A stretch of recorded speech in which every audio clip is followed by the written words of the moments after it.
Jakarta bisa bernasib seperti New York atau Melbourne dan Sydney usai tak lagi menjadi ibu kota Indonesia. Diketahui, pemerintah berencana menetapkan Ibu Kota Nusantara atau IKN Nusantara di Kalimantan Timur sebagai ibu kota Indonesia pada 2024 mendatang. Dilansir dari Kompas.com, Menteri Pariwisata dan Ekonomi Kreatif, Menparekraf Sandiaga Uno mengatakan perpindahan ibu kota negara ke Kalimantan Timur tidak akan berpengaruh secara substansial dan fundamental dalam jangka panjang kepada situasi hotel-hotel di DKI Jakarta.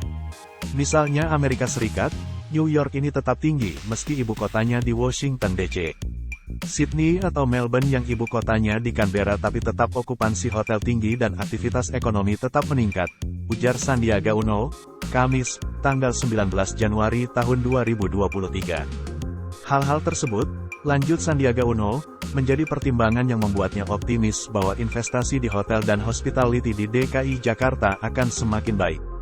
Sebelumnya Ketua Perhimpunan Hotel dan Restoran, PHRI, DKI Jakarta Sutrisno Iwantono meminta pemerintah pusat maupun pemerintah DKI Jakarta untuk segera memutuskan rencana konkret tentang bagaimana masa depan kota Jakarta, terkait kepindahan ibu kota negara ke Kalimantan.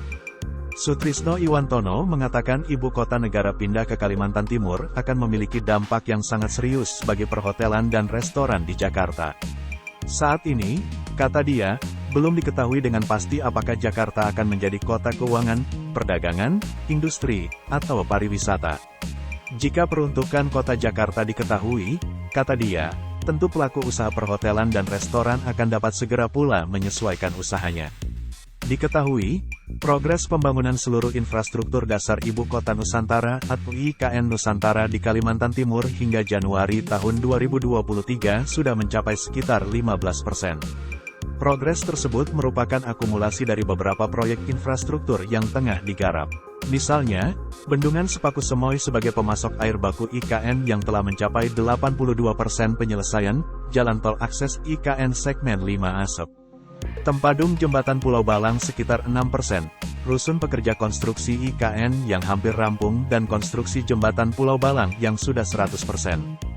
Dari 34 proyek infrastruktur dasar IKN, hingga kini sudah ada 29 proyek yang diteken kontrak.